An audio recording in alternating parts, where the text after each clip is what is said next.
So in today's class for the next 1 or 1.5 hour, so first next 1.5 hour we are going to discuss about IR, international relations. So the main objective of this session is about, so what is the syllabus of IR, what includes in the prelims as well as in the mains. We'll discuss about the syllabus and I'll give some idea about what are the contemporary issues are going on. For example, the most contemporary issue going in across the world is, the students, what are the contemporary issues going across the world? Contemporary issues means trending topics across the world.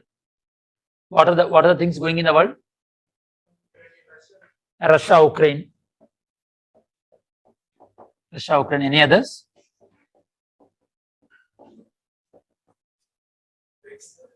BRICS summit.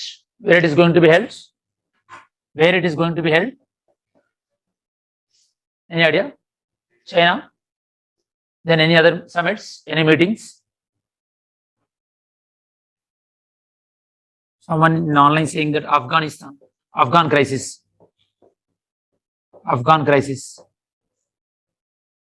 Sri Lankan crisis, okay? Sri Lankan one, Sri Lankan crisis.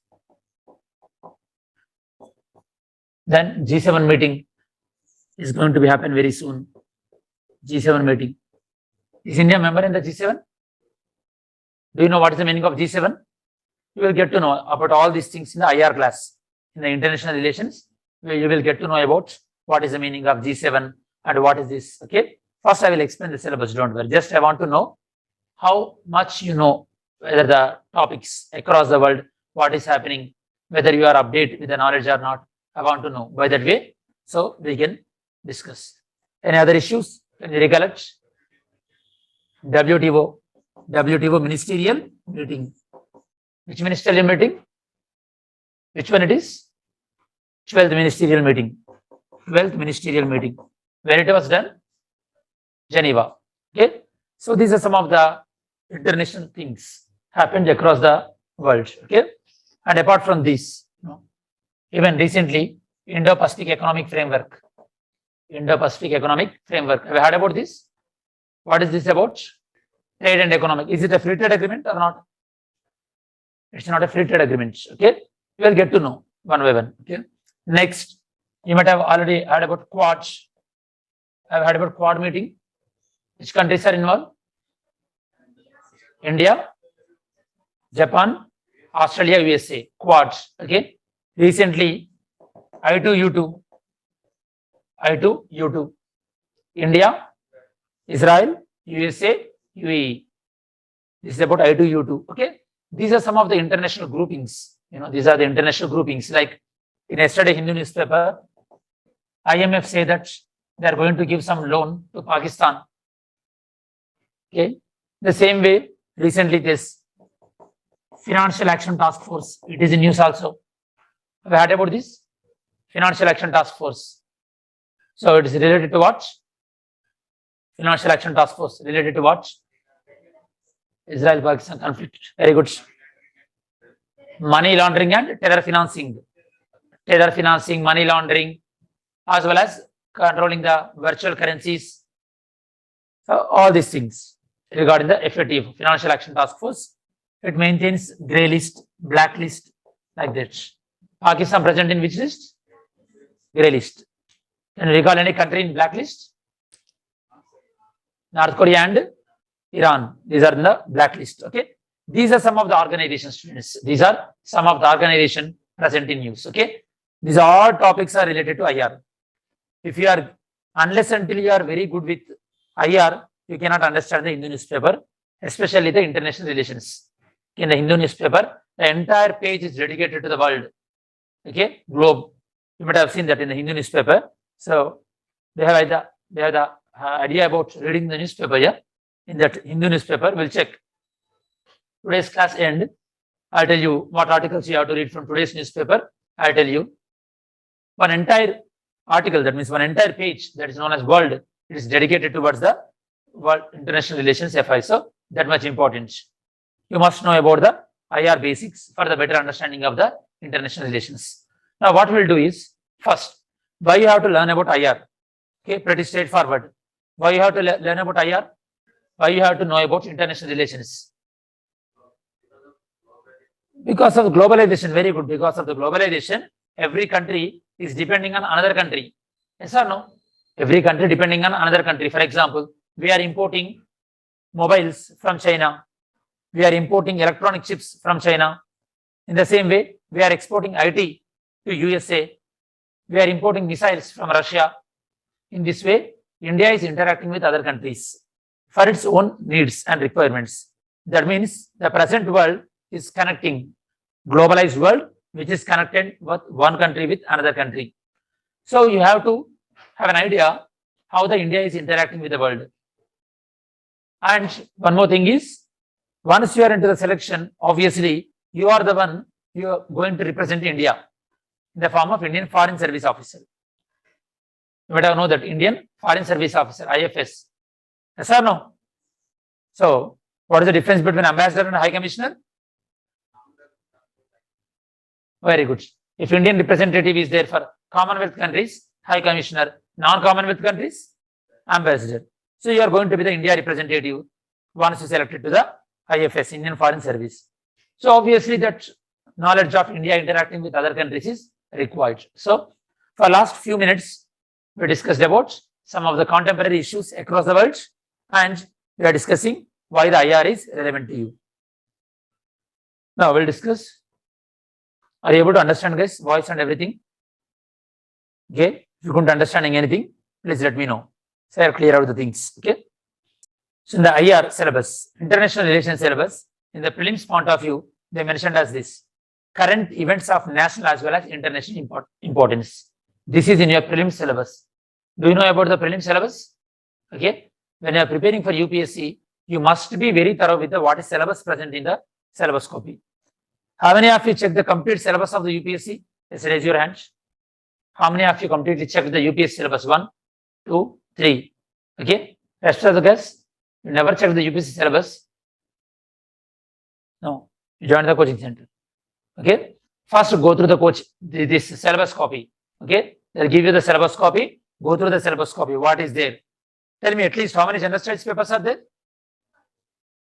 4. General studies. 4. You know this part at least. Okay. Optional, how many papers? 2. And essay writing or qualifying marks. You know that.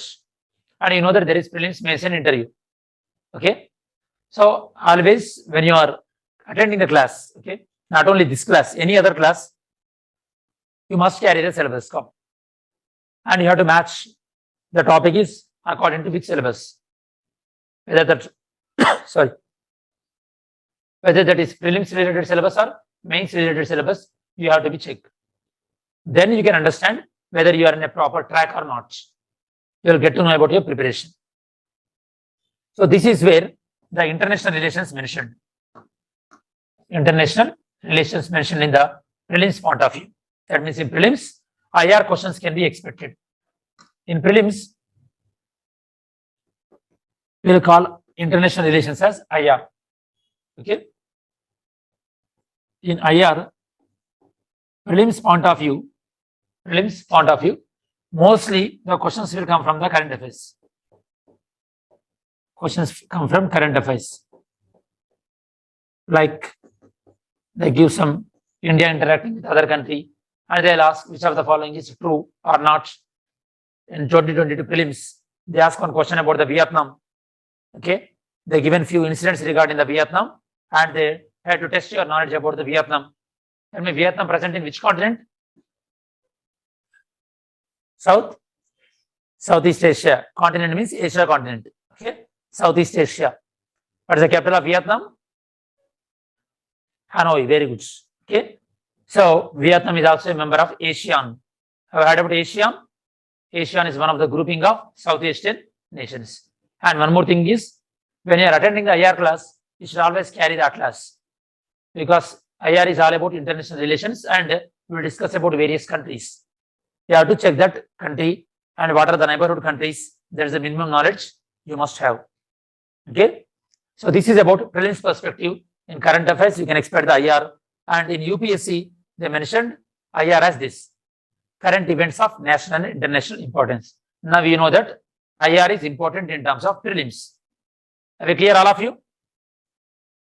you couldn't understanding anything, let me know, guys. Okay. I'll repeat once again. Next, IR in terms of mains. In mains, which general studies paper IR will be present? Okay. International relations are present in the GS paper 3. General studies paper 3. Okay. In general studies paper 3, these are the lines they mentioned in the UPSC. That means near UPSC syllabus, near UPSC preparation, in your coaching, you will go through all these things. First, what it is saying? India and neighborhood relations. If you know this line, that is India and neighborhood relations, then immediately, if you are very good about this knowledge, then you will read the newspaper accordingly. For example, in today's newspaper, do you have the newspaper of today? Only once, no, not the other people. So, do you have the e-paper at least? Yes. Okay. Open today's Hindu newspaper. So, if you open the page number 13, tell me, here in the main syllabus you have seen India and neighborhood relations. In page number 13, which news article you think is related to this? In page number 13 of today's Hindu newspaper, the newspaper is about the world. Yes or no? Are you able to see? World there? In that world, which news article you think is related to this line? India and neighborhood relations. India, Sri Lanka. You will read that article now. No, I mean not now exactly in the now class. I mean to say after, okay. You will read it because now you know that it is present in the syllabus. This is how your preparation approach should be there. If you know very thorough about this UPSC syllabus, then you will easily pick the articles from the newspaper. That is the reason. That is how you are, like time will be saved. Because most of the times when you are reading the newspaper, you don't know what to read. It takes a lot of time. You will read. So important one, when you know whether it is related to syllabus or not. You will get to know only whether you are very good with the syllabus. So India and neighborhood relations. That means India and Sri Lanka is very important. Because it is about neighborhood relations. Yes or no? So again, we will come back to the newspaper. India and the neighborhood relations. India and neighborhood relations. This is the first in the GS paper 3.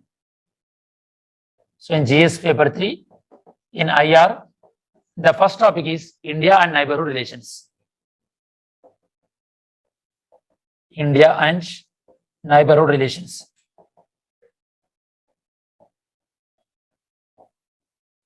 India and neighborhood relations. Can you tell me some neighborhood countries of India?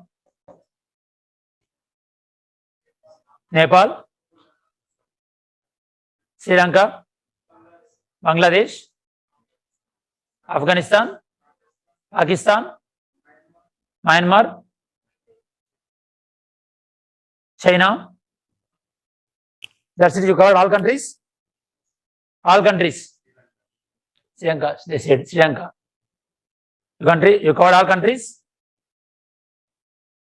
Tell me, what was the first country visited by Narendra Modi after he became the Prime Minister? Any idea? No. Bhutan.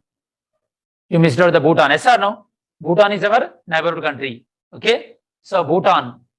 So you might have known that Bhutan, Doklam stand-up and all these things. So India's immediate neighbors, always remember. And you missed out the Maldives also. Okay. India's immediate neighbors, always remember. Clockwise, Sri Lanka. Next time when I ask you, or when someone asks you, first you should go through in this way. Sri Lanka, then Maldives, Pakistan, Afghanistan,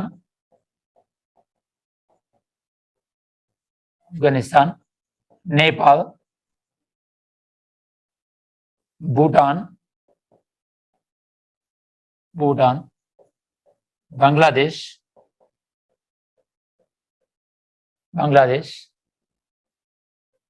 Myanmar, and here you will have China. These are the neighborhood nations. You must remember. Okay. In the India neighborhood relations, we will study about this. Indo-Pak relations, India-Bangladesh relations, India-Sri Lanka. So now India in this today's newspaper, Which neighborhood country is in use? India and Sri Lanka. So what India is saying? What India is saying? Will give the fullest support to Sri Lanka. Will give fullest support to Sri Lanka. Why we have to give full support to Sri Lanka? Economic crisis. There is economic crisis. Maldives, very good. There is economic crisis. Okay. So why this economic crisis happens? Fertilizers is a good reason. Okay. They are going much about the organic farming and they banned the fertilizer because of fertilizers and all from abroad. Because of that, food crisis happened in Sri Lanka. In the same way, Sri Lanka was heavily dependent on tourism. COVID completely affected the tourism. And third one is Sri Lanka heavily dependent on China debt. Okay. So because one port is constructing by China in Sri Lanka, it's Hambantota port, that was also heavily relied. Okay. And because of the freebies given by the government. Because of freebies means free things, economic things. Okay. The same kind of situation happened to Bolivia few years back. Bolivia, Greece, these are the countries. Okay. So Sri Lanka is completely in mess because of the failure in the macroeconomic policy. In economy, you will have macroeconomy, microeconomy. Macroeconomic policy, where the fiscal policy was failed. So Sri Lanka is facing crisis. So apart from the Sri Lanka, nowadays we did not interact with any other countries much, okay, except Bangladesh. Okay. Now here, one more thing. Recently, what is the common thing between Sri Lanka, India, Bangladesh, Myanmar? What is the common thing between Sri Lanka, India, Bangladesh, Myanmar? Bay of Bengal, very good. Bay of Bengal is a common thing. The countries which are sharing the Bay of Bengal, they are also from one group that is known as BIMSTEC, very good. That is known as what? BIMSTEC. Can you expand this? Economic cooperation, very good. Bay of Bengal, initiative for multi-sectoral, technical and economic cooperation. This is about the BIMSTEC. When you have this knowledge, okay. So in this list, except China and Myanmar, 3, 4, 5, 6, 7, 8. All these 8 countries are SAARC. All these 8 countries together known as what? SAARC.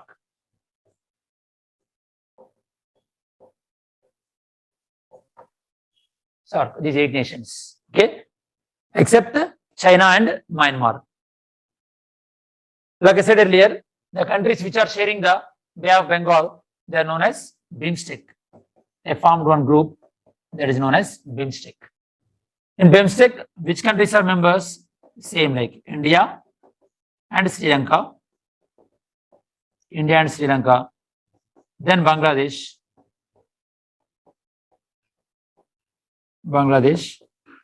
Myanmar. Any other countries? Nepal. Then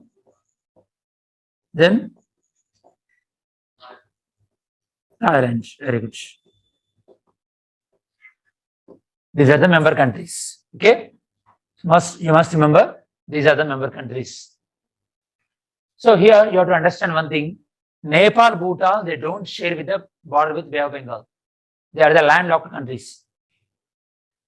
If you have an idea about the geography, Nepal and Bhutan are the landlocked countries. If they are landlocked countries, why they are in this BIMSTEC then?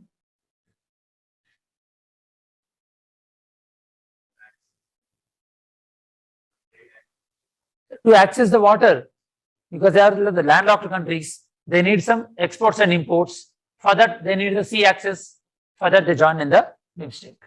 Okay, so that is Bangladesh, India, Myanmar, and then Sri Lanka, then Thailand, Nepal, Bhutan were added later. Okay, this is one of the regional grouping. So this is one of the regional grouping. Now we are not discussing about the regional grouping. What we are discussing now, we are discussing about the India and its neighbors. Fiscal deficit, corona, agriculture policy, sex. Very good. Okay. So we are discussing about India and neighborhood relations. This is one of the line they mentioned in your syllabus copy. How India is behaving with its neighbors. While India is behaving with its neighbors, we follow one of the most important policy, that is neighborhood first policy. What is that policy name? Neighborhood first policy.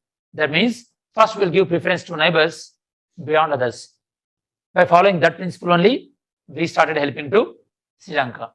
In today's newspaper, you also find that India opened the embassy in Kabul. Check this one.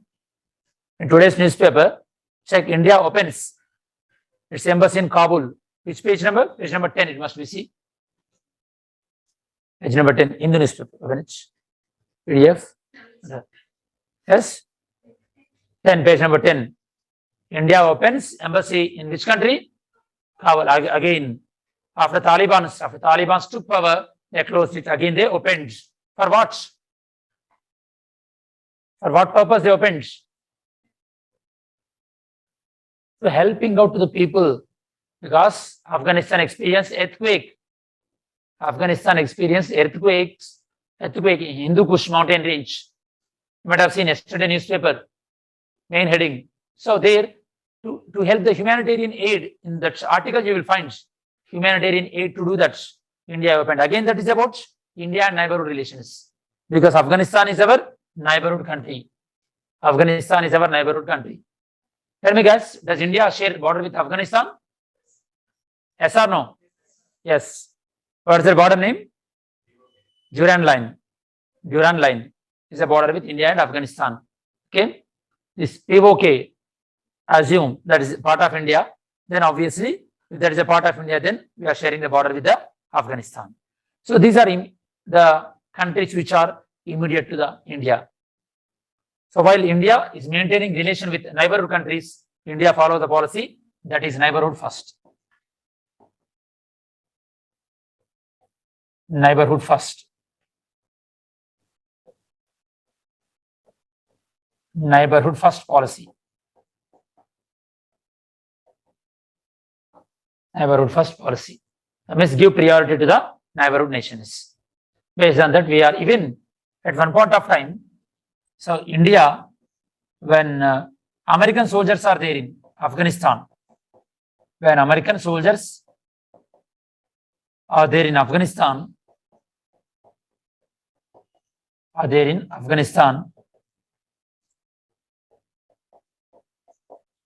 you know that students, America withdraw from Afghanistan.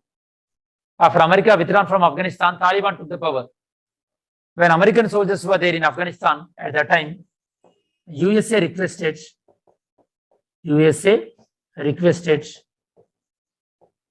India's presence in Afghanistan. USA requested India present in Afghanistan. But India denied. Why? USA requested that we came from very long distance, we'll withdraw our army. Why can't you keep your army in the Afghanistan? But India denied. What do you think? Why? Why India was not want to involve? Pakistan factor is not the one.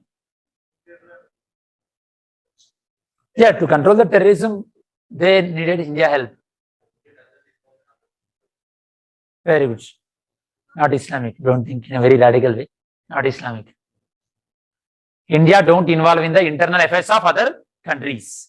India don't involve in the internal affairs of the other countries because already we involved once and we lost our ex-Prime Minister Rajiv Gandhi when we involved in the India-Sri Lanka relations.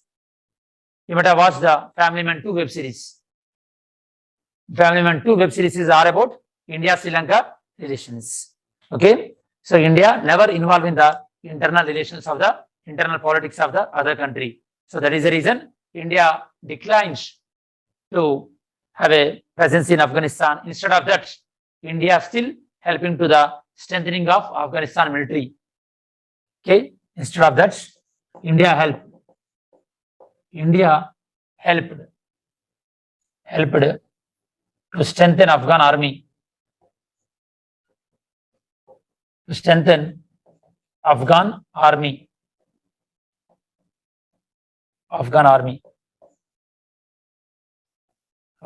Afghanistan army. Even India constructed few dams also there in Afghanistan. India-Afghanistan Friendship Dam. Even India constructed Parliament building in Afghanistan. Parliament building in Afghanistan. And India is, along with Afghanistan, India constructing Chabahar Port. Chabahar Port. Which country? Iran. Iran. India is constructing Chabahar Port with the help of Iran. Okay, in Iran. Like Iran, Afghanistan, India.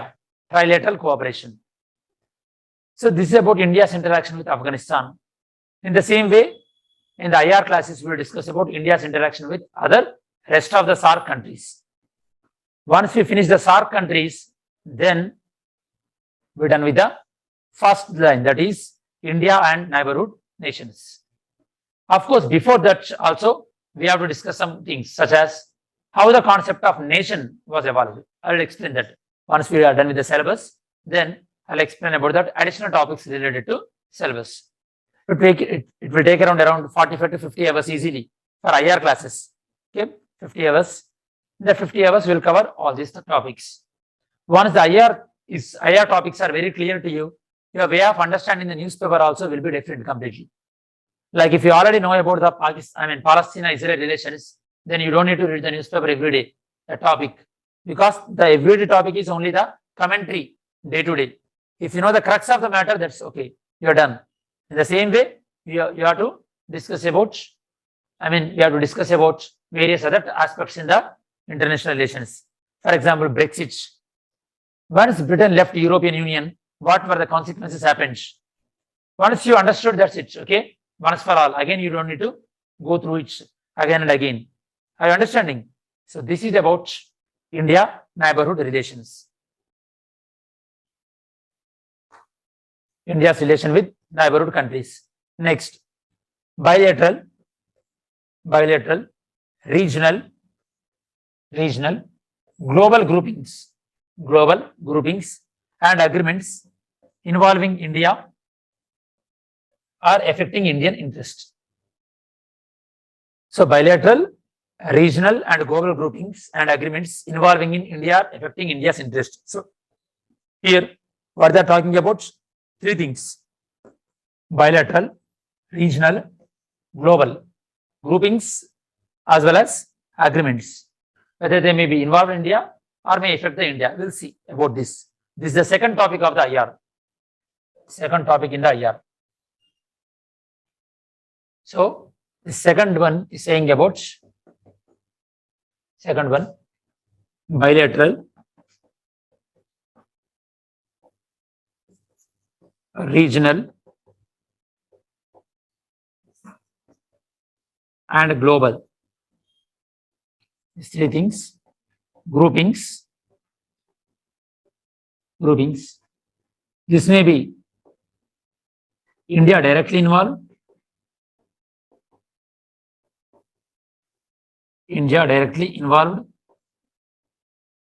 or they may affect India.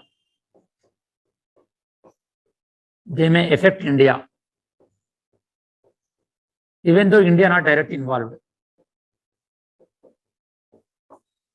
This is the second one in your syllabus. Can you tell me any organization where India is not a member, but still that organization policies will affect India?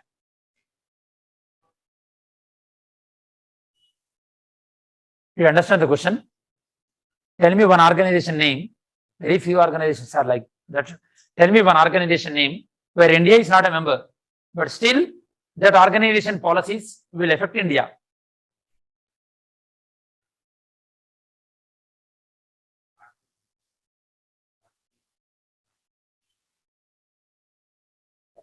Such as OPEC, Organization of Petroleum Exporting Countries. OPEC. I heard about OPEC. If not, you will get to know about. Don't worry. OPEC. Then Gulf Cooperation Council, GCC. Gulf Cooperation Council. These are the groupings which decides about how much crude oil they are going to produce. Because crude oil is all about petrol, diesel, and everything. So India depends on the crude oil. So these organizations, even though India is not a member, still you have to read in the newspaper. Now you'll understand why you have to read about this. You'll understand because they are going to affect India's. G7. Do you think India is a member in the G7? No. Still, India affected by the policies of the G7. That is the reason this year G7 meeting is going to be attended by the Prime Minister Narendra Modi. Check in that newspaper, today newspaper. But I've seen one article. Page number 10 might be. Page number 12, India, Australia. Page number 10, India, China. Relations you can find. Page number 10 and page number 12. In page number 10, you can find Chinese Foreign Minister, Wang Yi. Are you able to find that article? India, China. Page number 10. Page number 12, India, Australia. What Australia is saying? Page number 12, India, Australia is there, yeah. What Australia is saying?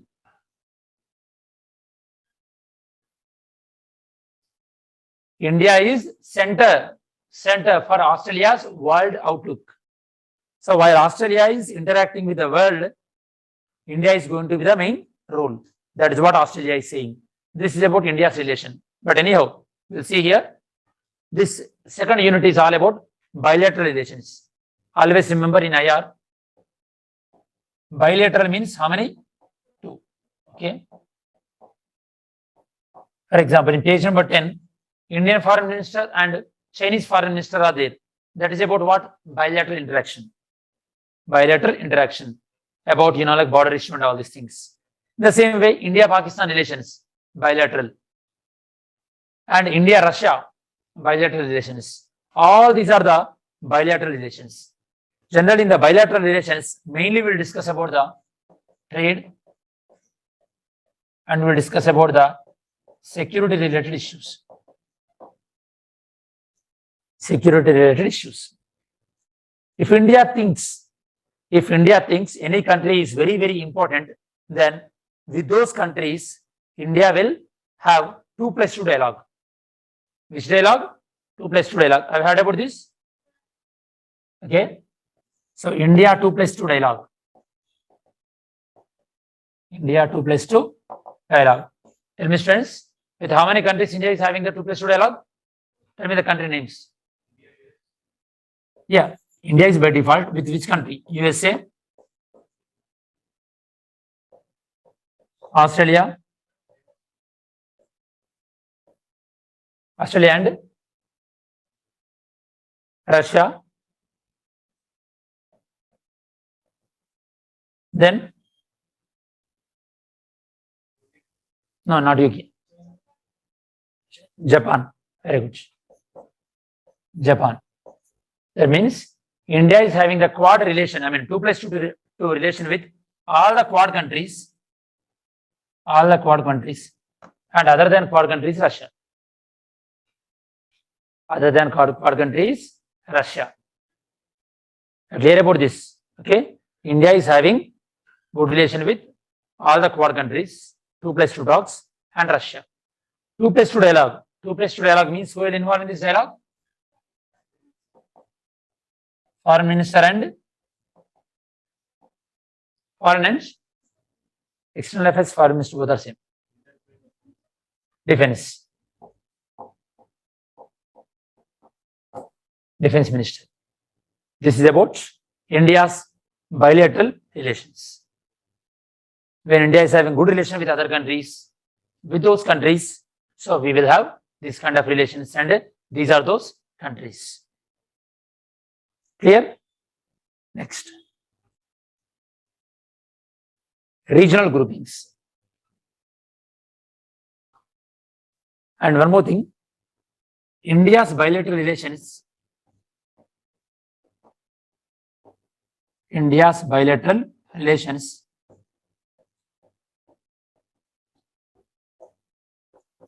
Before 1991, much related to India used to be much dependent on which country? USSR, Russia. At that time, Russia was undivided. We will call Russia as a USSR. After 1991,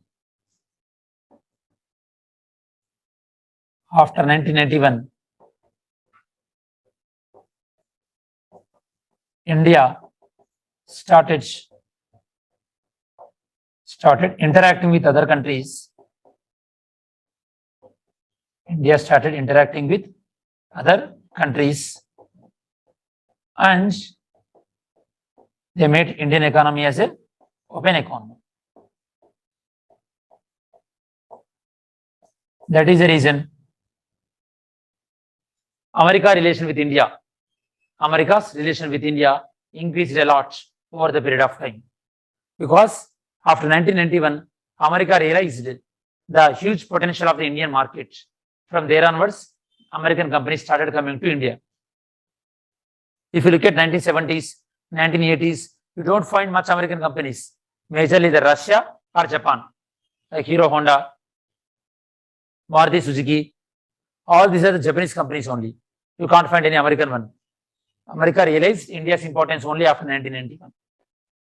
That is the reason in 1948, India-Pakistan war, 1962, Indo-China war, 1965, India-Pakistan war, and 1971, Indo-Pakistan war, 1999, Indo-Pakistan war. In all these areas, USA was never supported to India. Okay. Now USA stand changed because in terms of their thinking, India's priority has been improved. That is the main aspect. Are you clear about this? So this is about after 1991 and before 1991, India bilateral relations. And always remember, so while we are dealing with the trades, okay, regarding the bilateral one, the most significant thing about the bilateral relation is when we have some trade relations, our main purpose of dealing with that country is to attract the FDIs as well as FIIs from that country. FDI stands for foreign direct investments. Now, can you give any example for FDI?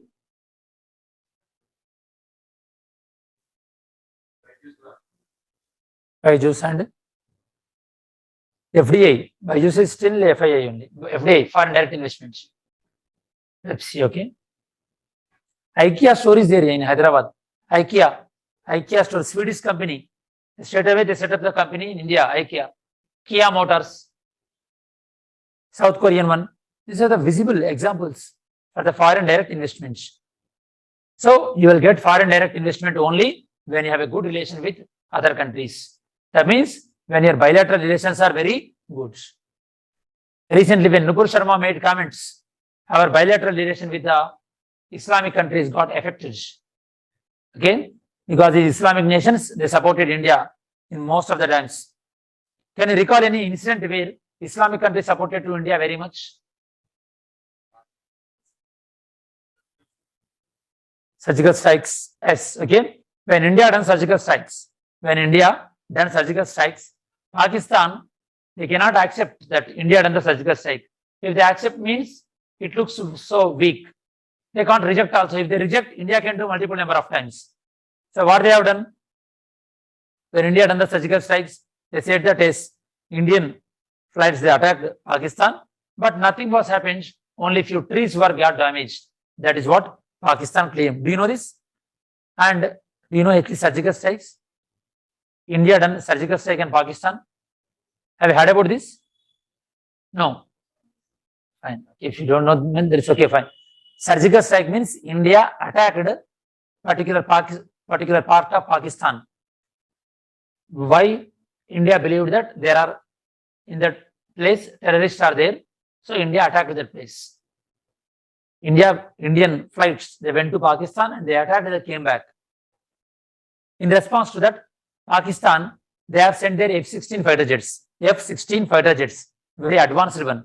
They came to India from Pakistan. We were chasing them. We chased them. Then we are chasing one of the fighter jets of India, MiG fighter jets. It collapsed in Pakistan. When it collapsed in Pakistan, Indian fighter jet pilot Abhinandan Vardhaman, he was captured by the Pakistan. Do you know this? Have you heard about this? He was captured by Pakistan, and these Islamic nations, they helped to India in releasing the Abhinandan Vardhaman. They pressurized Pakistan to release the Abhinandan Vardhaman immediately.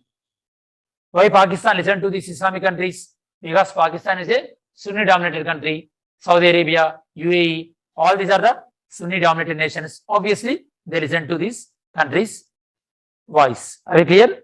This is the advantage of having very good relation with the foreign countries. Are you understanding my points? This is what bilateral relations. Once you are selected to the IFS, obviously you have the responsibility of improving India's bilateral relation with other country. Are you clear? Bilateral relations means what? Generally India interact with which country and all these things and why they are important and what is 2+2 and how the India's interaction changed before 1991, after 1991. This is the overview, just a brief overview. I'm talking in today's class. In further weeks, in coming weeks, we'll discuss about details, like about these things further. Next, so regional groupings. Regional groupings. Can you tell me can you recall any regional groupings? Regional groupings. Can you recall any regional groupings, guys? Just now I told you, SARC. Then ASEAN. Very popularly these days NATO. Recently, which country they applied for NATO membership? Sweden and Finland. Very good. Fourth one, European Union. Which country applied for membership in European Union? Ukraine. Very good. Any other regional groupings? IOC. Indian Ocean, rim of Indian Ocean countries. Any other things?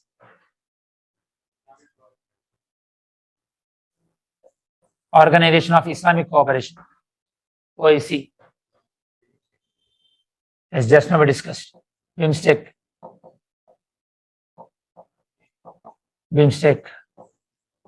Quad. RCEP. Okay. Indo-Pacific Economic Framework by USA. Indo-Pacific Economic Framework. So these are some of the regional groupings. Okay. That means these countries in that region, they are formed as a group to help out each other. These are the regional groupings, and like I said earlier, GCC, Gulf Cooperation Council, and this OPEC, these are the organizations which influence India's economy, which influence India's imports of oil. That's what we have to study in the newspaper. Whenever you come across these organizations like G7, G20, okay, like in today's newspaper, main page, BRICS,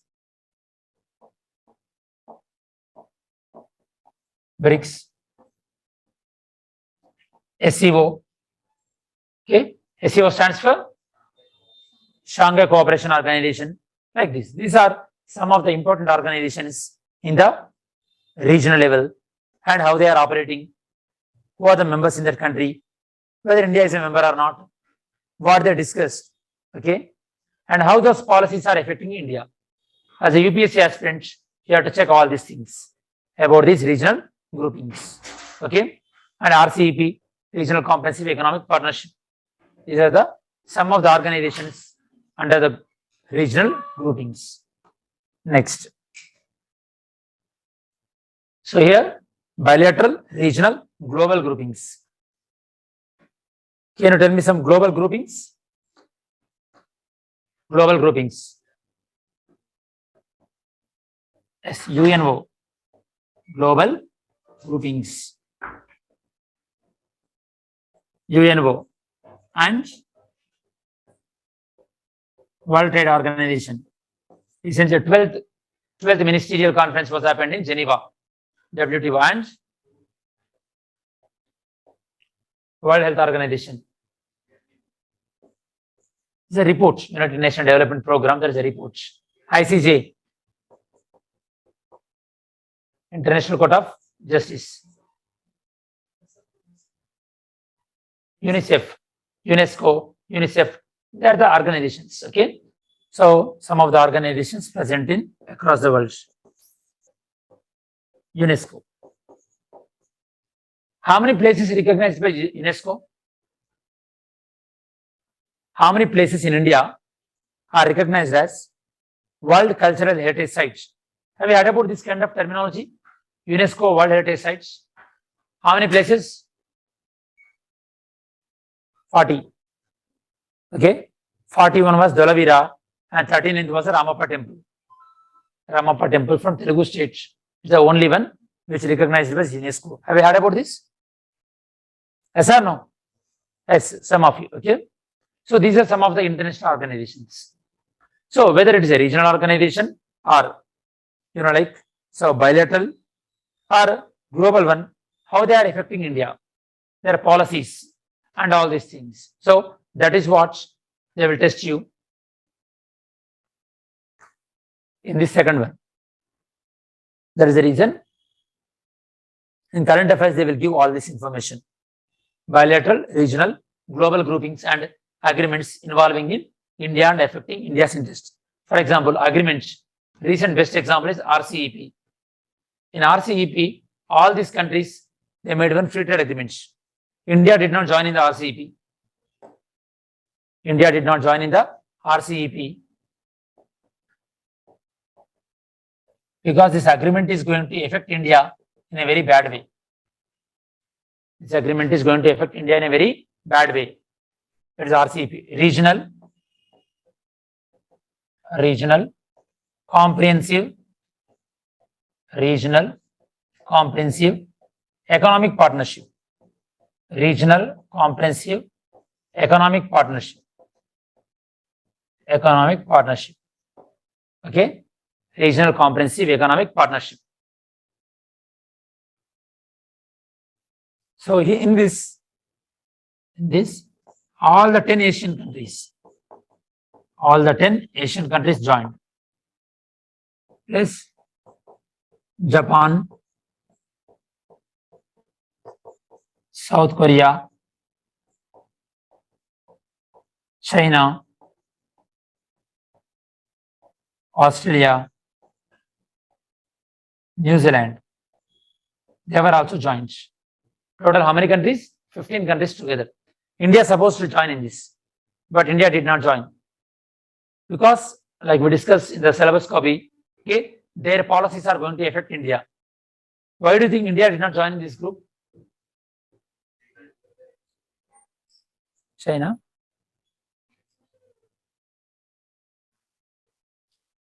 Regional? Yes. In which way? You're right. Yes. Very good. Actually, Australia, New Zealand, they are very popular for dairy products, animal husbandry. They are very popular. If we enter into this agreement, this is a free trade agreement. What is the meaning of free trade agreement? Free trade agreement means the countries whichever in that agreement, from that country, whatever the product will come, you will impose very less taxes. You know that, friends, any product come from abroad to India, custom duty has to pay. Do you know? Customs officers will be there.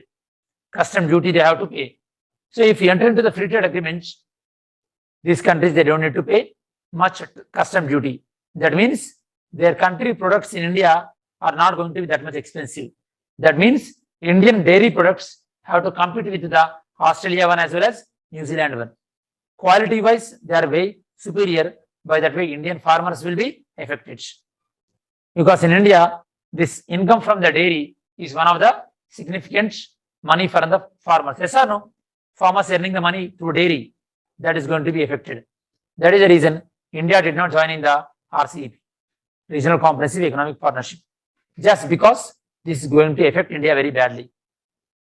This is about RCEP, and this is what you have to develop in your preparation. Are we clear? How the international organizations policies are affecting India. Recently, WTO. So WTO, it extended. WTO extended. So moratorium. I've heard about the word moratorium. During the COVID times, banks announced the moratorium on the EMIs. Do you know?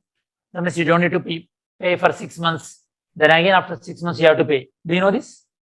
during the COVID time, whoever supposed to pay their EMI, they cannot pay that EMI. They can postpone for 6 months. Have you heard about it at least? No. Okay. Like 1-2 years back, COVID lockdown was happened. Do you know? 2020 at that time. Okay, moratorium. Moratorium means stop. Okay, this extended the stop.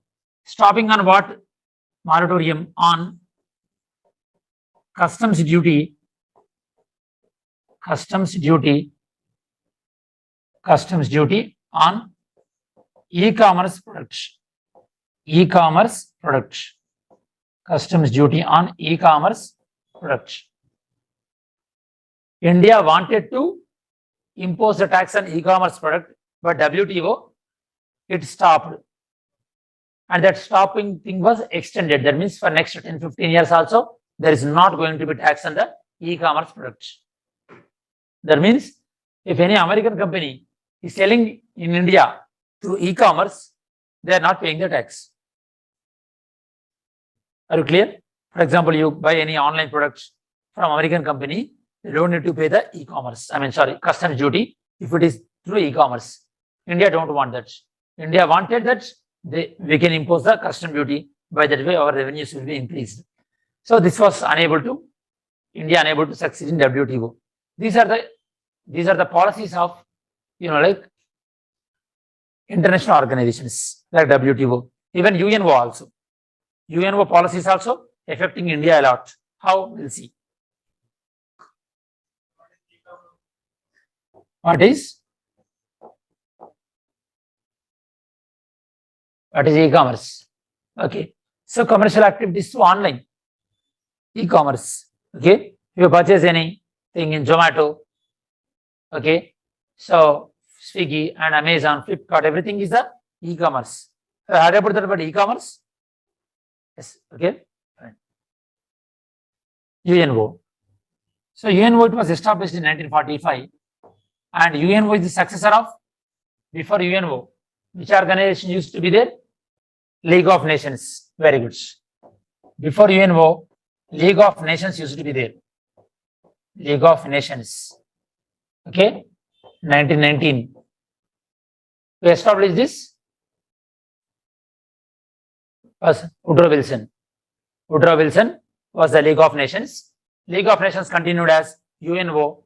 And in UNO, there are 5 important organizations, and India is demanding for reforms in one organization. Okay. What are the important 5 organizations of UNO? Number 1 is UN General Assembly. UN General Assembly. Second one is UN Secretariats. Like you said, third one is UN Security Council.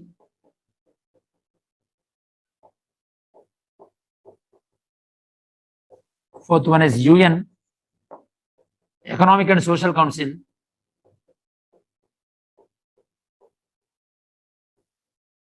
UN Economic and Social Council. And finally, last one is ICJ. Very good. Stands for Indian Criminal Justice, International Court of Justice. Okay. Where are they present, all these?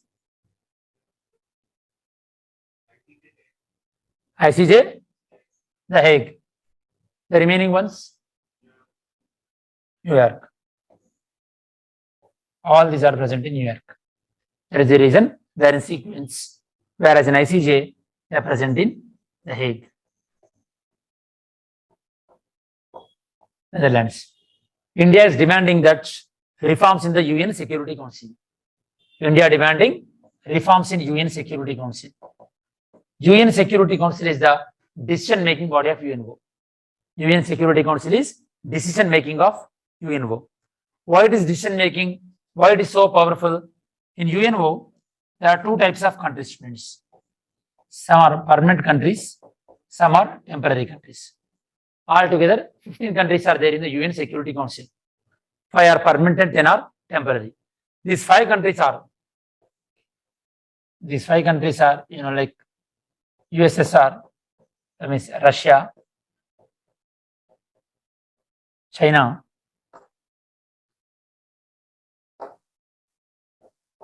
UK, France, USA, China. These are the 5 countries. Okay. In UN Security Council, there are 5 permanent countries, 10 temporary countries. India wanted membership in the permanent countries because whatever the decision taken by UNO, it must be accepted by the UN Security Council. In UN Security Council, all these 5 countries must accept.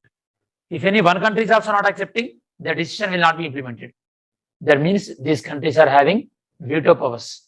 Veto powers means the ability to reject. India wanted to in this group. So the specialty is all these 4 countries. Any common thing in these 4 countries? Any common thing? Russia, UK, France, USA. Any common thing? Democracy, no. USSR, Russia. No way. Putin, you know that. Any commonality between these? USA, France, UK, Russia. Say something. You don't have any negative marking in class. All these are the winning countries in World War II. They are known as Allied powers. Okay. All these winning countries, Allied powers, they together formed as Security Council. Later, China joined. And China and Russia having some bad relations at that time, to keep China in a very good relation, then America helped to China to get membership. Why the India is asking for membership? Because when India's proposal is there, because of Pakistan, China is doing veto on India. For example, when Pulwama attack was happened, have you heard about this at least? Pulwama attack. Army CRPF convoy was attacked by terrorists. So this attack was done by one of the Pakistan organization. So when Masood Azhar, the terrorist name is Masood Azhar. So what India is done, India is efforted is, India put effort to recognize Masood Azhar as an international terrorist. India put effort to recognize Masood Azhar as an international terrorist. What will happen if Masood Azhar recognized as international terrorist? If any country is giving shelter to international terrorists, that country also face the problems. So which country is giving shelter? Pakistan. Are you understanding the link? So now India tried to keep this Masood Azhar as an international terrorist. But when India put resolution, China vetoed. China done veto. This is how China is creating a lot of problems to India in UN Security Council, just because it is having the permanent vote. Because of that, India is also demanded for UN Security Council should be reformed. Because those countries are reflecting the World War II level. Now, do you really think that France, UK, that much strong economy? No. France at least somewhat. UK is nowhere in the world level. So now what India is asking that the UN Security Council, it should reflect the present world order rather than the past. This main demand of India to get the membership in the UN Security Council. Not only India is demanding, along with India, some other countries also demanding. What are they? Brazil, Germany, Japan. They did not give membership just because Germany and Japan, they lost in the World War II. They're the Axis powers. Okay. So these countries, they formed as one group that is known as G4. G4 group. This is what the international organizations will affect India's, like policies and India's economy and India's politics. Effect of international organizations. This is how you should be thorough with the UPSC main syllabus students. Otherwise, there is no point of preparing for UPSC unless until you are very good with the syllabus.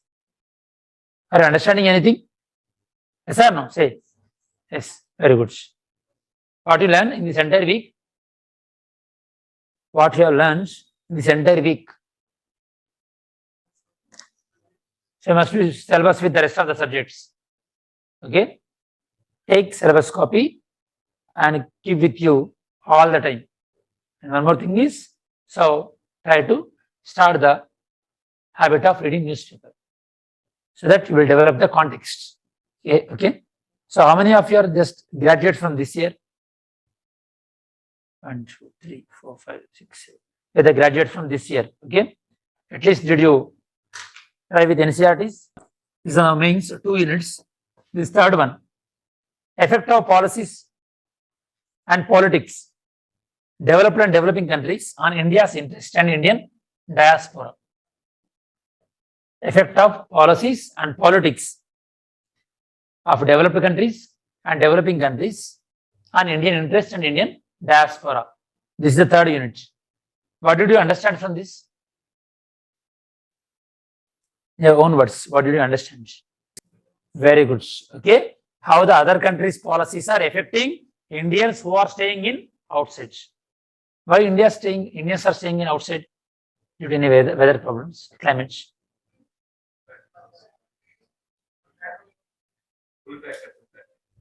Okay. Pull factor. Education, employment, and for better living conditions. Okay, and all these things, because of that, Indians are living in abroad. The Indians who are living in abroad, they are known as Indian diaspora. For example, recently in the Russia-Ukraine war was happened. At that time, Indian government, okay, it put some efforts to bring Indians who are studying in Ukraine. Yes or no? Tell me, Indian education system is better or Ukraine? India is very popular for education. But still, why do you think Indians are going to Ukraine? Very good. Cost is less and they can get the MBBS seat very easily. Previously, if you don't know, I'm not sure, 3-4 years back or 5 years back, majority of the Indians, they used to go China to do the MBBS. Do you know this? China, Philippines. And now they are going to this Ukraine, Georgia, some Eastern European countries, Romania, or else they are going to Central America. Central America like Panama, Honduras, those countries. Okay, now, anyhow, the point is, third chapter, this is diaspora. Diaspora. Can you name any popular Indian who went to abroad to work?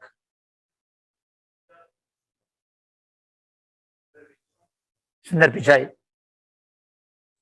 Popular Indian who went to abroad to work and he returned to India. Gandhiji, very good. Gandhiji went to South Africa and he returned to India, yes or no? 1915, 1915, January 9th. That day we are celebrating the NRI Day also. Pravas Bharati Divas.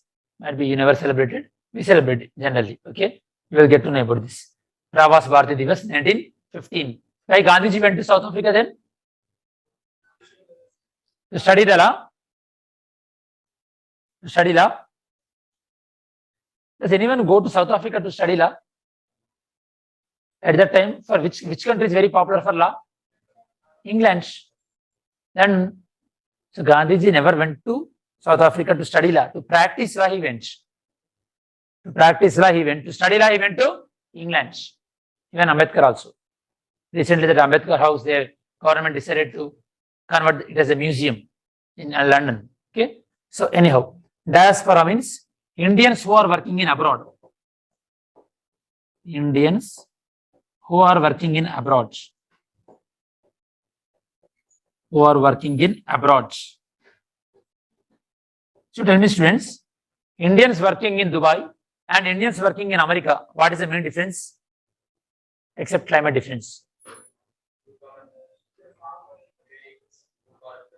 Blue collar jobs. UK, collar jobs. Very good. Formal, informal. Very good. Okay. So Indians working in abroad. Very nice. So these are blue collar jobs. Okay. Blue collar jobs and white collar jobs. White collar jobs. So blue collar jobs in the Middle East. Middle East. like Saudi Arabia, UAE. Because of Nupur Sharma comments, which type of Indians will be suffer? Blue collar workers will suffer.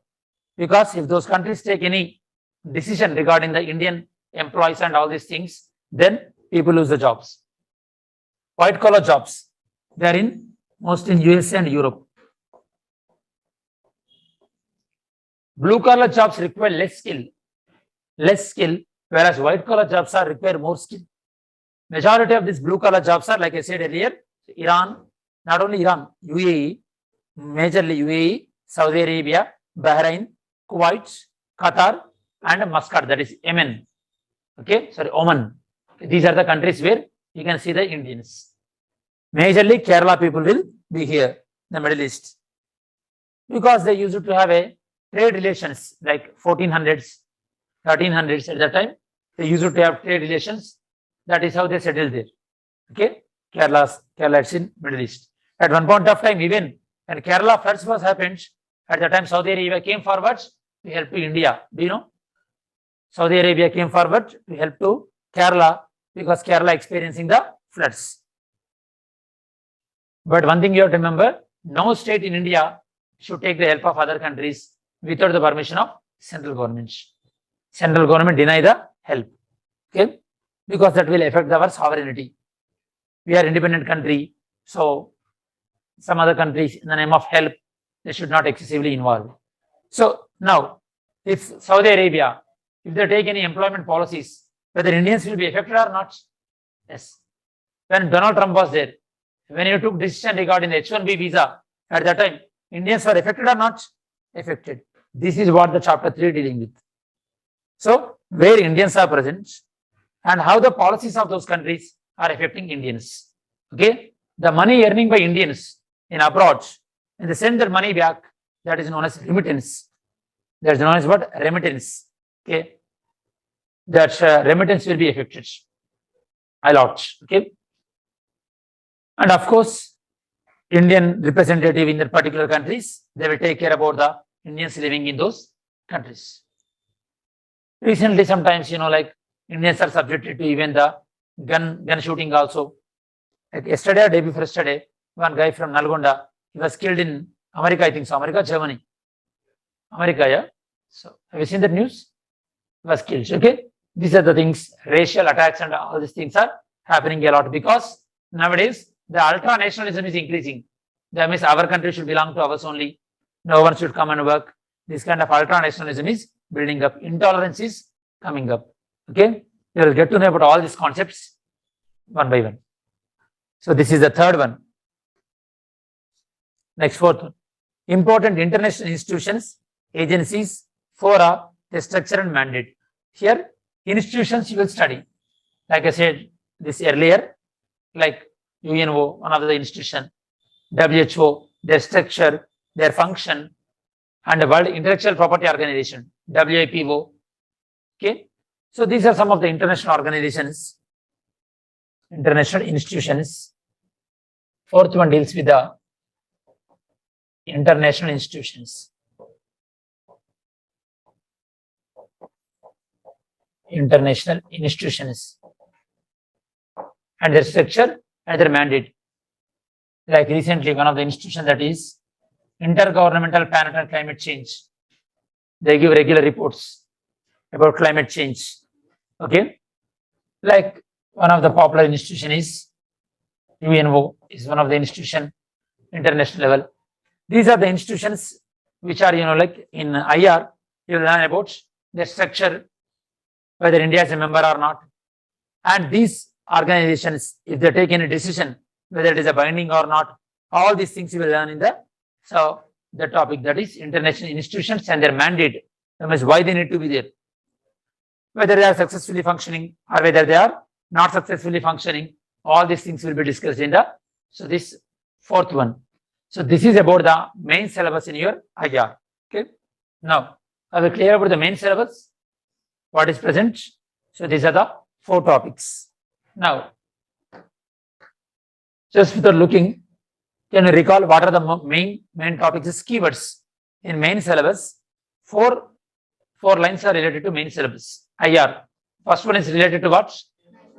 India and neighbor relations. Second one is bilateral, regional, global groupings. Third one, yes, keyword, only keywords. Diaspora, that's it. No, when you try to answer that entire word, sometimes it will not come. It will take long time. That kill your confidence. Keyword diaspora.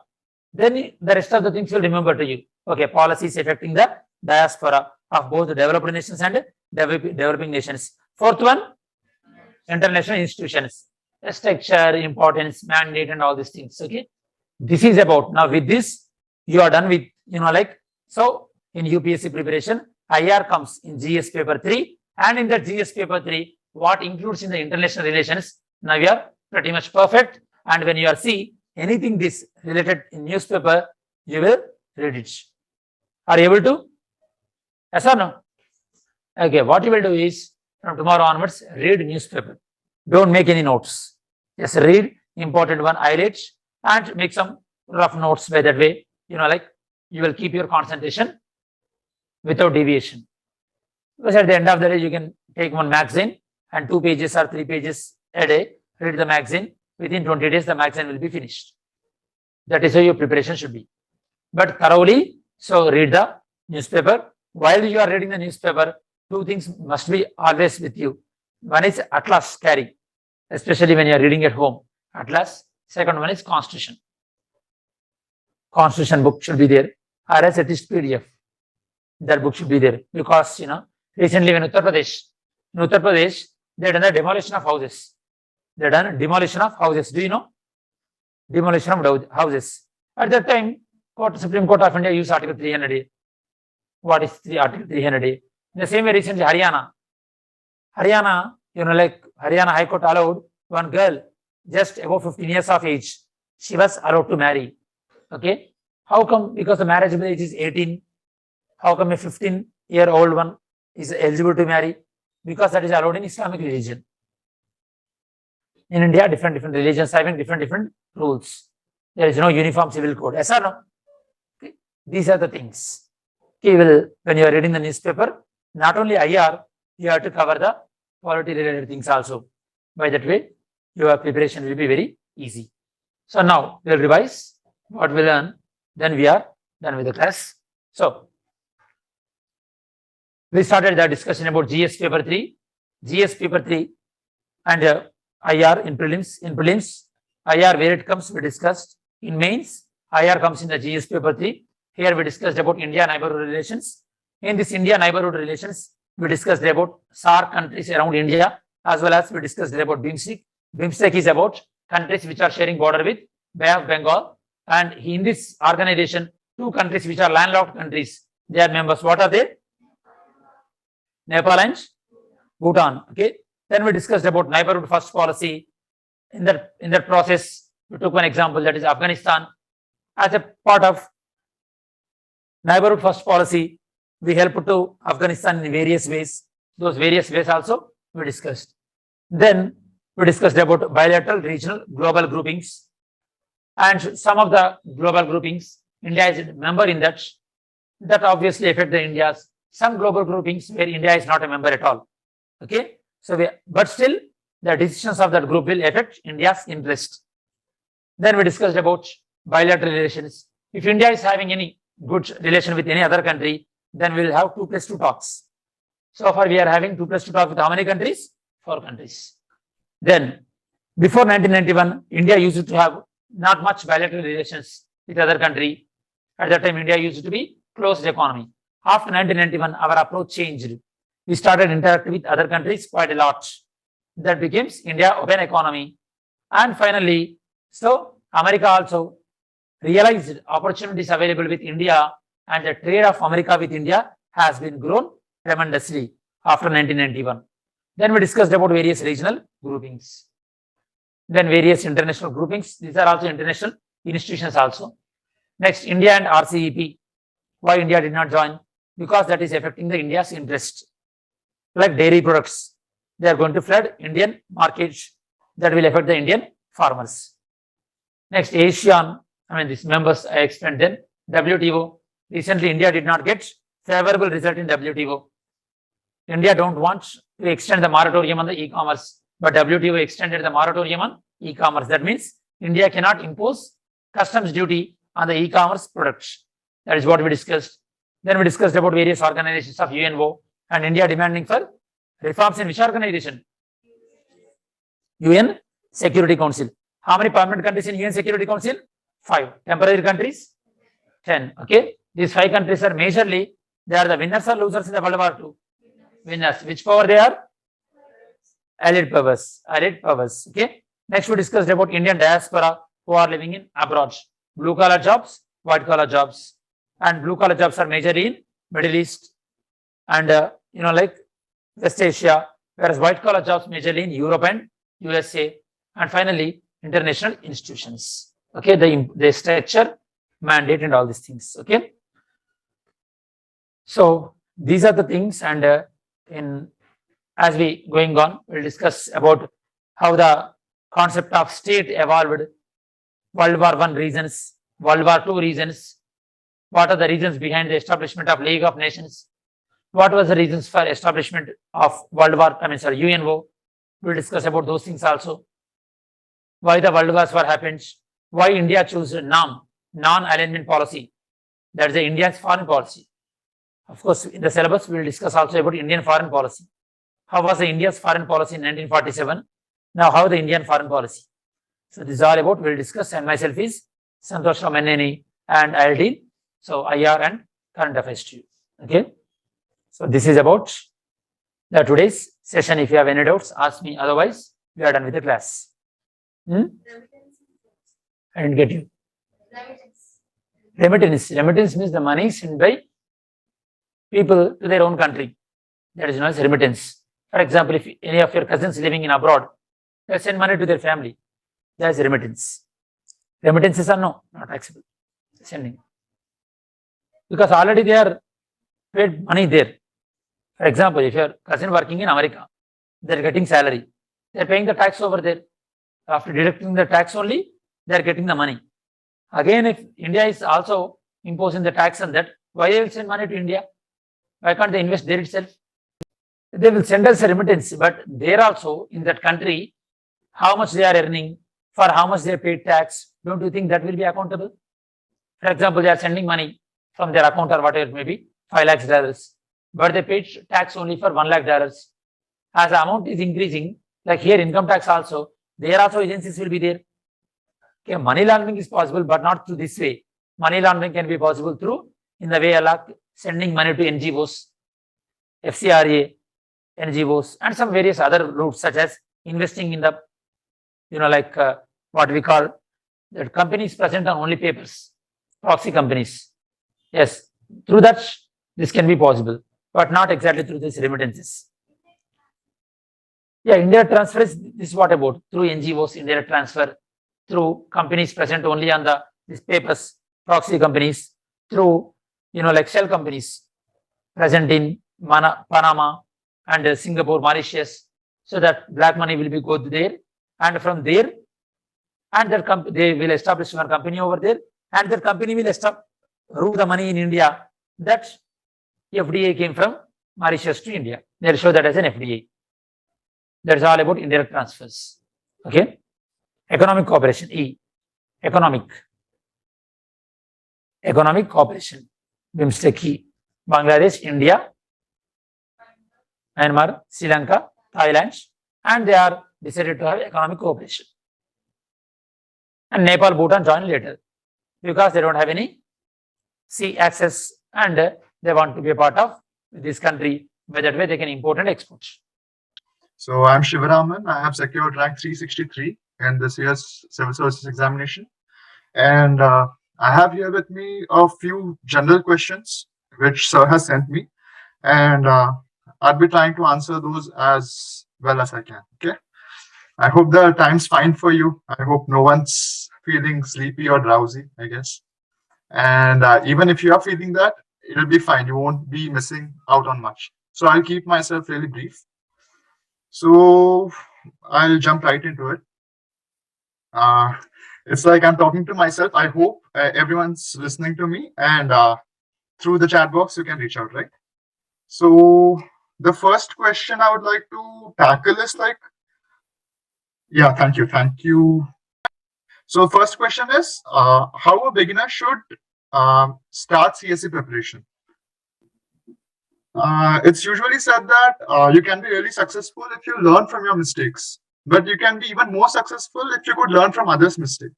So I'll be sharing the major mistakes which I made, so that while starting out itself, you could be on the right foot and be successful right in your first attempt. As it's usually said, your first attempt is your golden attempt. So study your hearts out now. So when starting the preparation, what the mistake which I did was focusing solely on prelims, studying from the perspective of prelims.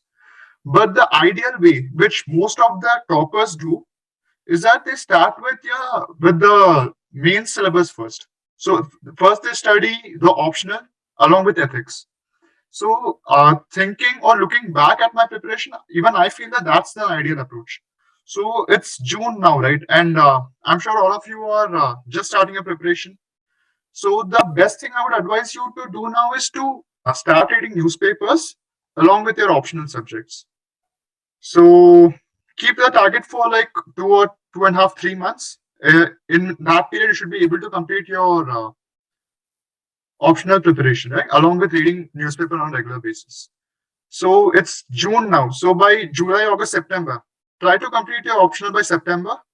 And if you're joining a coaching institute now, I assume like everyone's joining the institute, right? I'm not sure about that. But if you're joining the institute, they'll start with general studies first. So in that case, what I would advise you is to just attend the classes with full focus, go to your hostels or home, revise the notes, and again start preparing your optionals. So don't delve into your GS initially. So complete your optionals now. After that, say at the end of September, still, I'm not sure about the calendar for the next year, but I hope it's in May end or June, right? Usually it's in that time itself. So still you have a significant amount of time. So after September, what you could do is look into great. So it's on May 20th, right? So still at the end of May. So after your optional preparation, you could look into the main syllabus and look at the portion which doesn't coincide with your prelims. So you could find syllabus such as the society, Indian society. Then there's international relations. Well, international relation is asked in prelims, but it's not very significant. So international relations, governance in GS2. And in GS3, you could look into disaster management or internal security, as well as ethics. Okay. So say till November, you should be looking into these topics. So even after that, you will have like what? May 20th, right? So November, December, March, April. So 7 months. So I think 6 or 7 months is more than enough for you to prepare exclusively for your prelims. What this does is that when you clear prelims, you'd have significant confidence on yourself to ease through mains. Yeah, that's my mistake. So after clearing prelims, I was like lost in my first attempt. In 2020, I wrote mains, but I was not able to clear it. So the best approach would be to study your optionals along with your class notes, which is about GS. Yeah. So does anyone have any doubt till now? Yes. So let's say you start preparing for your prelims in November or December. So the first thing you should do is read the basic books, right? Along with your class notes, of course. So polity, spectrum, you'll be aware of all the standard books, and try to read it as fast as possible, right? Even if you have completed reading your standard books once, you should enroll for a test series for prelims. What I've observed for the last, say, 3 years, say 19, 20, 21 prelims, is that even if you're thorough with your standard books, let's say you read your Lakshmikanta 100 times, a spectrum 100 times, your geography NCERT 100 times, you cannot say for sure that you will be clearing your prelims because it's getting more random as the years pass by. I haven't looked into this year prelims, but people say that it's on the similar lines. It's pretty random even now. So the only thing which could surely ensure your success in prelims is the number of mock tests you take and the subsequent analysis you do. So that's the only strategy for prelims. Read the basic books, start writing tests. That's all, I guess. So after prelims, you could see what happens when mains is that if you look into GS1, most of the syllabus coincides with your prelims preparation. So you can be sure of confident of GS1. In GS2 polity, which makes up 50% of the paper, say 125 out of 250 marks. So once you are good with Lakshmikant, you have a firm foundation on which you can write your answers for mains. So that's it, I guess, because in syllabus or the things which are not coinciding with prelims, you would have already made the notes. You'd be confident about your optional. So as soon as the prelims finishes, you'd be able to enroll in an optional test series. So what I feel is UPSC is a confidence game, man. So if you're confident about your preparation, there's no stopping you. So once you're done with your note making in mains, you can be confident, and that those notes have to be made this year itself, not after prelims. So that's it. I guess I have, to the best of my knowledge, I've covered the strategy which the beginners should use if you're starting out right now, and I would have done the same if I was in your position. But anyway, like everyone's different, so do look into yourselves and analyze or strategize for yourself. Take many views and formulate your own plan. This is the best time you could do that. So coming to the next question, how should one plan for prelims, mainly GS and CSAT? So as I said, prelims, it's all about standard textbooks, current affairs, and your mock tests. So the number of mock tests you give and the subsequent analysis you do with those mock tests would ensure your success in prelims. It's no secret, man. If you're just confident and if you've given more tests, then prelims should be very easy for you. See, it's a circular process, right? The more tests you give, the more confident you will be. And the more confident you will be, the more successful you will be in the prelims test. So looking into the prelims pattern for the last 3 or 4 years, mock test is the key for your success in prelims.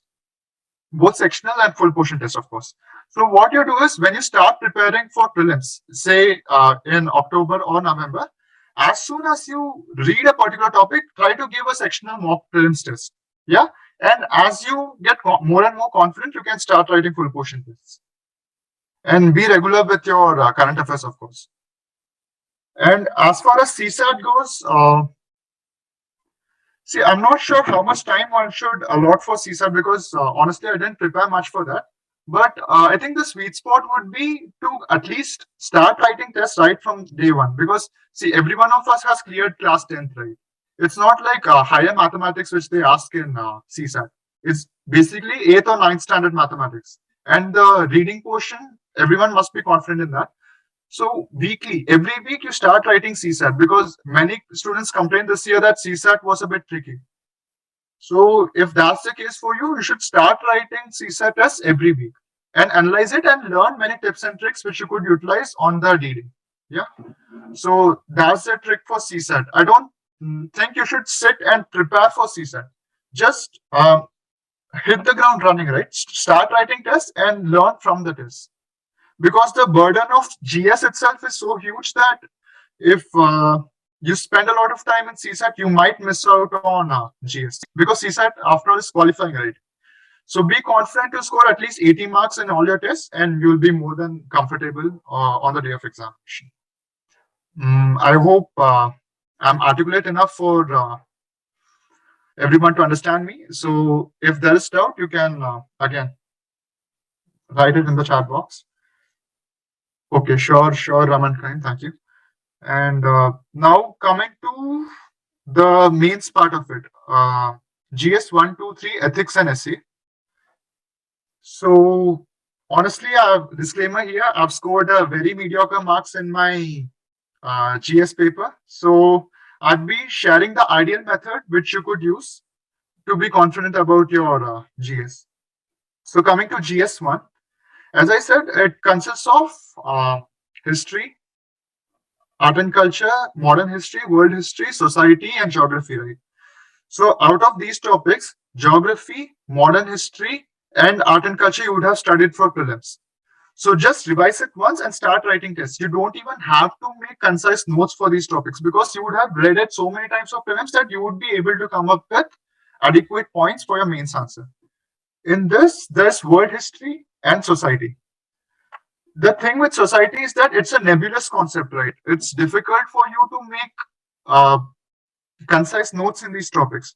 So the best thing I would advise you is to take each topic and first start with collecting statistics about each topic. Let's say hunger, women empowerment, education, health. You start collecting topics here, I mean statistics with respect to India, and this would serve as a value addition topic because the meat of your answer in which you give all the points, you'd be confident about that, and almost everyone who is writing mains would be able to come up with those answers. But the value addition points which you give, the statistics, it would be able to fetch you additional half or 1 marks, which would increase your marks to over 100 from 90. Say 90 is more or less comfort. If you are confident with your prelims preparation, I'm pretty much sure you will be able to get 90 here, given that you adequately practice answer writing. So if you are adequate statistics, you'll be able to score about 100, above 100. And as far as world history goes, of late, let's say till 2020, when I gave my first mains, I spent a lot of time on world history, and they didn't even ask a single question from that. So you'll be able to find many notes online from various toppers. So I would advise you not to read world history yourself and make notes and read from it again. The best thing is that you take up notes from online and start reading it. And after prelims also, it'll be fine because mainly they're going to ask only for 10 or 15 marks. So you don't have to put in a lot of effort for world history. Just for being on a safer side, you could quickly read the notes which have been uploaded online. From GS2, so polity, right? Polity, you would have a firm foundation once you've completed reading your Lakshmikant. Apart from that, you have to include various short notes for each topic which is given on in the syllabus. So I was looking into Aswin Mani's session the other day, and he was very elaborate with it, and you could follow him, and that way he gave very good advice for your polity section. Apart from that, there is international relations and governance, right? So there's plenty of resources available on the web, but as I talked about earlier, you should be making your notes for governance and international relations this year, not after prelims. Let's say in the month of October, November, you should be ready with your notes when it comes to international relations and governance. And once that's done, almost half of your polity would be over, right? Even before you start reading Lakshmikant. So that's the thing. The thing about the secret to clearing mains with comfortably good marks is to start writing tests as soon as you complete your prelims. So to do that, you have to be ready with your notes. That's the only secret sauce. See, what I'm saying is nothing new, right? Everyone would be knowing it, but the difficulty is in implementing all these plans. So I could just give my plans and I could go off, but it's up to you to take it up and follow it. Even I more or less knew these things, but I was too lazy to implement these things because note making is not an easy job, right?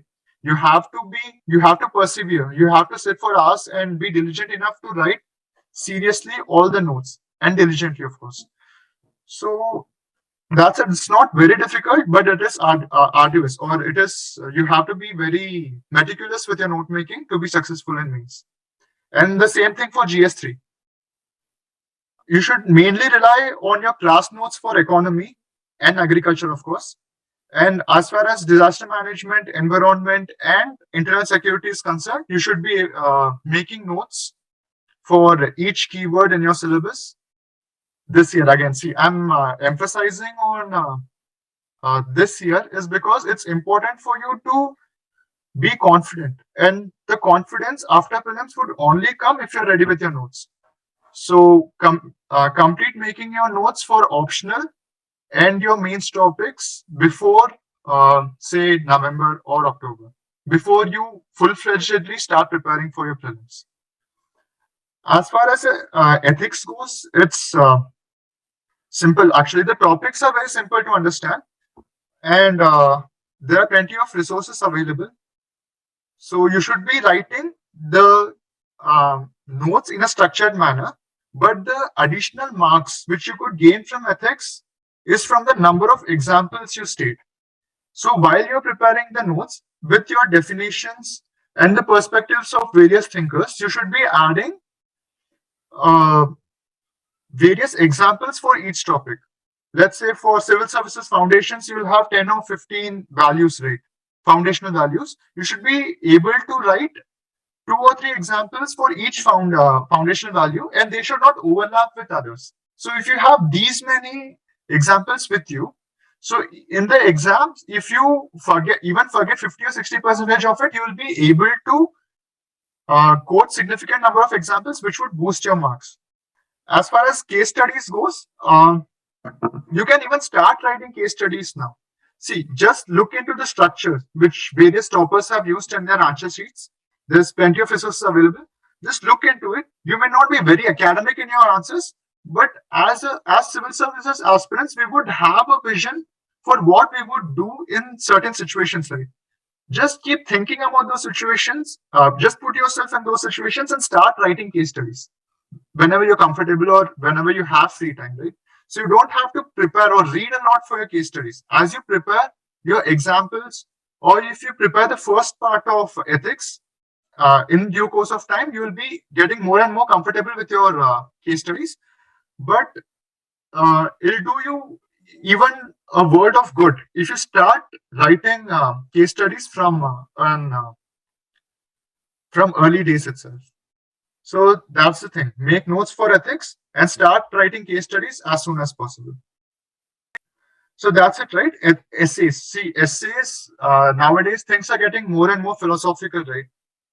So I'm not sure how you should be preparing for your structures, but the more essays you write, the more confident you will get. It's as simple as that.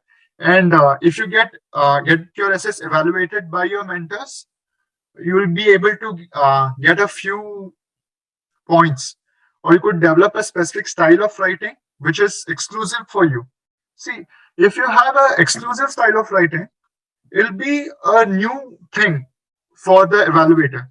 If I give you a structure and which I used, honestly, I didn't score very high marks in essays, but let's say if a topper gives you a structure, so lakhs of students would be looking into it, and even you will be following their structure. So when the evaluator corrects your paper, he'll be finding similar structures, and it will be getting arduous or tenuous for him to correct it, and there's chances that he could reduce your marks. So it's best for you to practice writing essays and try to develop your own style as far as possible, and of course get it evaluated from your mentors, and that should be able to fetch you decent marks in your essays. So coming to the next questions, interesting questions asked in your interview. So my interview was not very interesting. There were just a set of contemporary issues which were asked in the interview. So just a second. So Harsha has asked, there is bulk of quotes in Google. How can we choose precisely? So yes, see, this is an age of information overload, right? So you have to choose between what you have to read and what you should know. So each topic you have a bulk of quotes, right? Just choose the quotes which appeal to you, which you feel are important. So take a topic, select a relevant quote, and add it to your notes, right? Just 2 or 3 for each topic should do. If you memorize 3, you'll be able to reproduce 1 quote in your examination, which is more than enough. Yeah. So it won't be very nice if you write 2 or 3 quotes in your exam sheet for each answer, right? It'll be a bit monotonous. So don't do that. Memorize quotes, but use the most relevant quote on your paper for relevant topics. Yeah. So I hope I'm clear here. So yeah, coming back to the interview question, it was fairly contemporary, right? So you would see a lot of interview questions or random questions circulating on the web, like, this is an interview question. If you solve this, you're a genius. So it doesn't happen that way, right? As an aspirant, you'll be more than clear of what kinds of questions are asked in civil services interview, right? It's basically from your DAF or current affairs or fairly contemporary issues. So when you clear your mains, you're more or less confident about contemporary issues as well as current affairs. And your DAF is more or less related to your personality, right? It's about what you've given. So you can be fairly confident about that. The only thing is a few simple points about how you address the panel members, how is your body language, are you humble, are you respectful, and things like that, which you could develop over due course of time. Okay, you don't have to stress a lot on that. So at present, focus as much as possible on your mains and prelims. And I'm sure at the end of your mains process, you would have developed a personality which is more or less suitable for being in the civil services. So don't stress too much about that. Coming to the next question, I hope the session's not too boring. And if you have a questions, please reach out. What should be the attitude of students while preparing for civil services examination? So the only thing which matters here is hard work, discipline, and consistency, right? What I feel is that UPSC is a beautiful examination. It's a great leveler because if you look into the topics, they are not extremely complicated. If you are more or less comfortable with English, you should be able to comprehend even the most complicated topics which are asked in civil services. Right? So the topics are not difficult per se, but the breadth of information which you have to understand or learn is high. If I'm right, most of you are from Andhra or Telangana or from Hyderabad, right? So most of you would have prepared for JEE. And I can assure you that civil services is nothing like solving a maths or physics problems in your JEE. The concepts are very easy, but it's vast.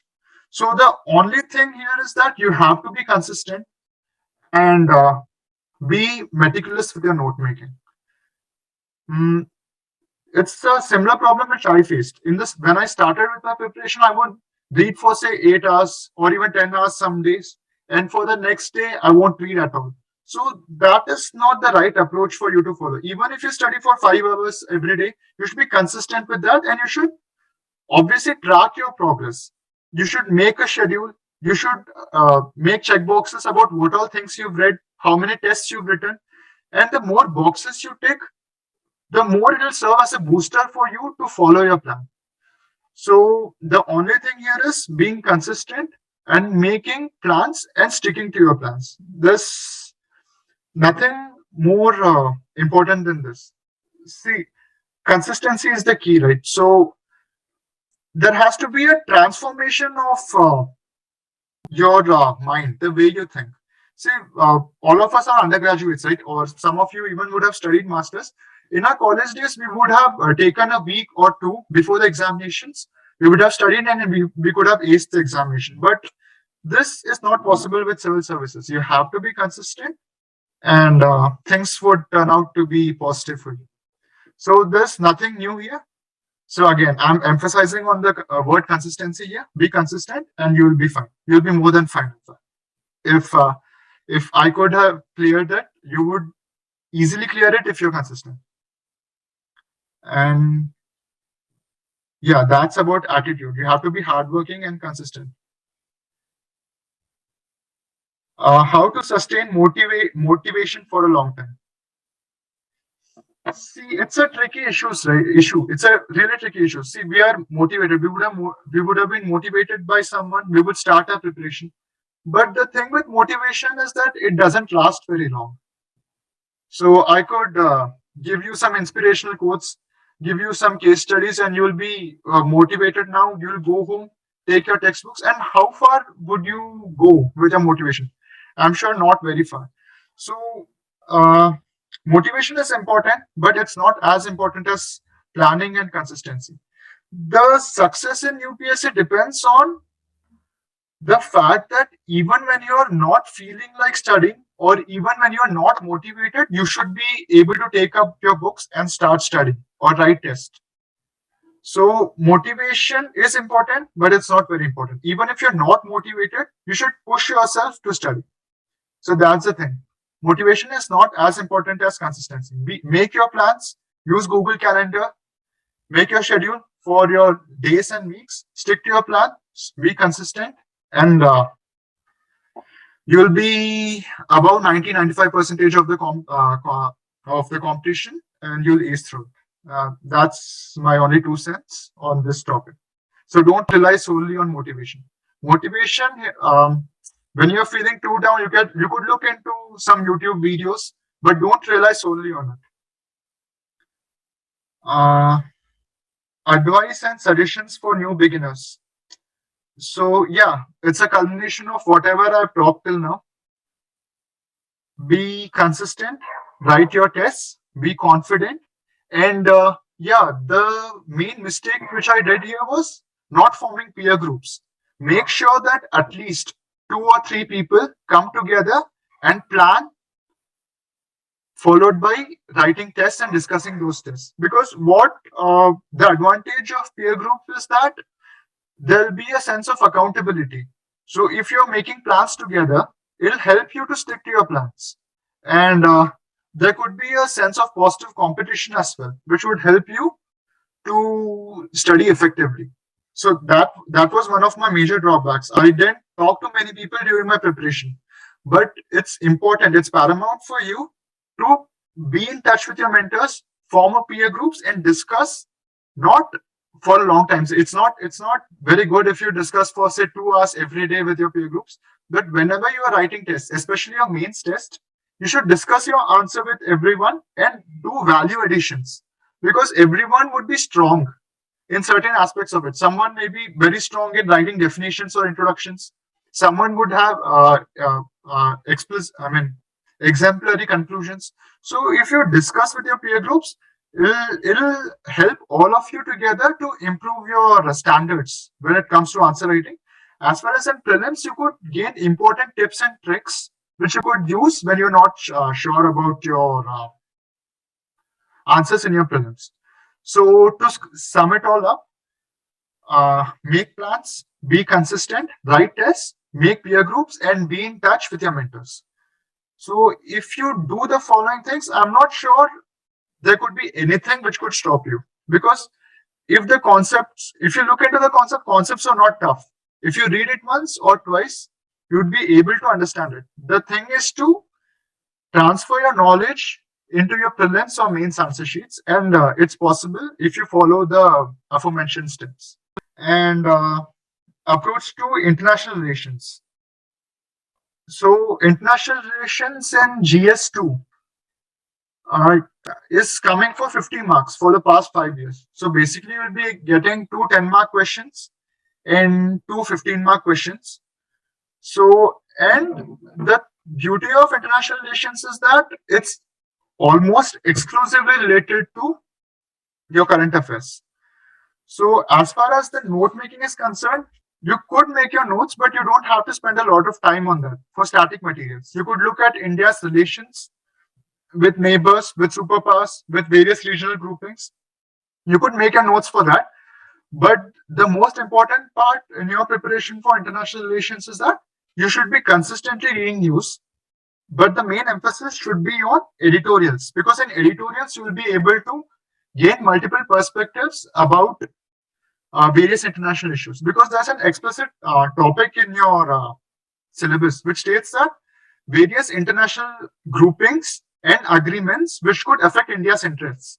And these topics are explicitly discussed in your editorials.